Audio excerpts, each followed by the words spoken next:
কেন মির্জা গালিব আজও তরুণ প্রজন্মের কাছে এত জনপ্রিয়? 19 শতকের একজন কবি, অথচ বিংশ শতাব্দীর তরুণরাও যার কথায় নিজেদের খুঁজে পায়। সময় বদলেছে, শহর বদলেছে, ভাষার ভঙ্গি বদলেছে, কিন্তু মানুষের ভিতরে শূন্যতা, ভালোবাসা, হতাশা আর আত্মসংঘাত বদলায়নি। কারণ ঠিক এই কারণেই মির্জা গালিব আজও এই তরুণ প্রজন্মের কাছে গভীরভাবে প্রাসঙ্গিক। প্রায় 200 বছর আগে জন্ম নেওয়া এই কবি শুধু প্রেমের কথা বলেন, তিনি মানুষের ভিতরে ভাঙাচোরা অনুভূতির ভাষা তৈরি করেছিলেন।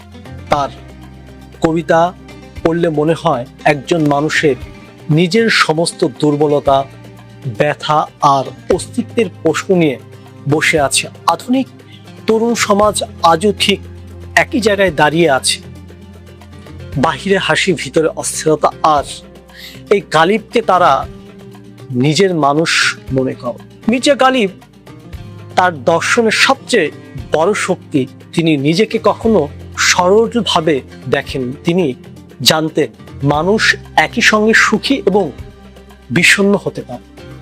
ভালোবাসা মানুষকে যেমন পূর্ণতা দেয়, তেমনি ধ্বংসও করতে পারে।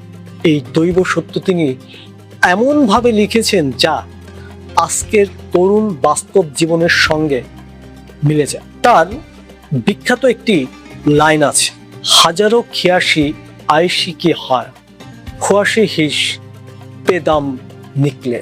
অর্থ, মানুষ এত ইচ্ছা, তার প্রতিটি পূরণ করতে গেলেও জীবন শেষ হয়ে যাবে। আজকের তরুণ সমাজও ঠিক এমন এক দৌড়ে আছে। কেরিয়ার, সম্পর্ক, সামাজিক স্বীকৃতি, নিজের পরিচয় তৈরি করা, পরিবারকে খুশি রাখা, সবকিছু চাপ একসাথে বহন করতে গিয়ে তারা ক্লান্ত। গালিব সেই ক্লান্ত মানুষের ভাষা হয়ে ওঠে। বর্তমান সময়ে আরেকটি বড় সংকট হচ্ছে একাকী। চারপাশে মানুষ আছে, সোশ্যাল মিডিয়া, হাজারো সংযোগ আছে, তবু ভেতরে এক ধরনের নিঃসঙ্গতা কাজ করে। গালিব তার কবিতায় সেই নিঃসঙ্গতাকে খুব গভীরভাবে প্রকাশ করেছেন। তিনি দেখিয়েছিলেন মানুষের সবচেয়ে বড় যুদ্ধ আসলে নিজের সাথে। এই কারণেই অনেক তরুণ আজ গালিবের কবিতা পড়ে মনে করেন, এই মানুষটা তো আমার মনের কথাই বলছে। গালিব শুধু প্রেমিকই ছিলেন না, তিনি ছিলেন এক ধরনের দার্শনিক। তিনি ধর্ম, সমাজ, ভাগ্য এবং কি মানুষের সীমাবদ্ধতা নিয়েও প্রশ্ন তুলেছেন। তিনি অন্ধবিশ্বাসে বিশ্বাসী ছিলেন না, বরং তিনি ভাবতেন, শিখাতেন তার দর্শনের একটা স্বাধীনতা আছে। তিনি মানুষকে নিজের অনুভূতিটাকে লুকাতে বলেননি, কান্নাকে দুর্বলতা ভাবেননি, ব্যর্থতাকে লজ্জা মনে করেননি। আজকে তরুণ প্রজন্ম এমন এক কণ্ঠ খোঁজে যে তাদের বিচার করবে না, বরং বোঝাবে। গালিব সেই জগৎটাকে পূরণ করেছে। আরেকটি গুরুত্বপূর্ণ কারণ হচ্ছে গালিবের ভাষার সৌন্দর্য। তার কবিতার এমন এক নরম বিষণ্ণতা আছে যা মানুষের হৃদয়ে দীর্ঘতম থেকে যায়। তার শব্দগুলো শুধু পড়া যায় না, অনুভবও করা যায়। বিশেষ করে প্রেমের ব্যর্থ হওয়ার সম্পর্কে অথবা জীবনের অনিশ্চয়তা ঘটতে থাকা তরুণদের কাছে তার কবিতা যেন এক ধরনের আশ্রয়। আজকাল সোশ্যাল মিডিয়ায় গালিবের লাইন এত বেশি শেয়ার করার কারণ একটাই, মানুষ নিজের কষ্টকে সুন্দর ভাষায় প্রকাশ করতে চায়। গালিব সেই ভাষা দিয়েছে। তবে শুধু বিষণ্ণতা নয়, গালিবের দর্শন আত্মসম্মানও ছিল। তিনি জীবনের কষ্টকে স্বীকার করেছেন, কিন্তু নিজের ব্যক্তিত্ব হারান। দারিদ্র, রাজনৈতিক অস্থিরতা, ব্যক্তিগত শোক, সবকিছুর মাঝেই তিনি নিজের চিন্তার স্বাধীনতা ধরে রেখেছিলেন। এক জায়গায় তরুণদের আকর্ষণ করার কারণে আজকের প্রজন্ম স্বাধীনভাবে ভাবতে চায়, নিজের মতন করে বাঁচতে চায়।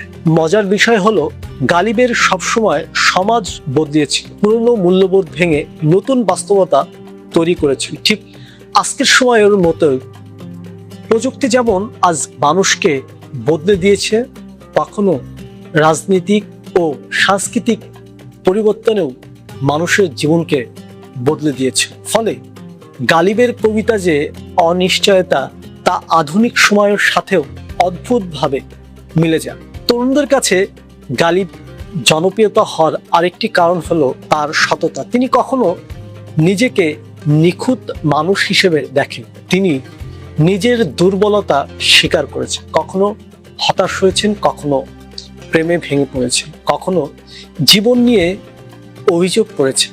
এই সত্যবাদিতা মানুষকে তার কাছাকাছি নিয়ে এসেছে, কারণ মানুষ সবসময় নিখুঁত মানুষকে ভালোবাসে না, বরং সত্যিকারের মানুষকে ভালোবাসে।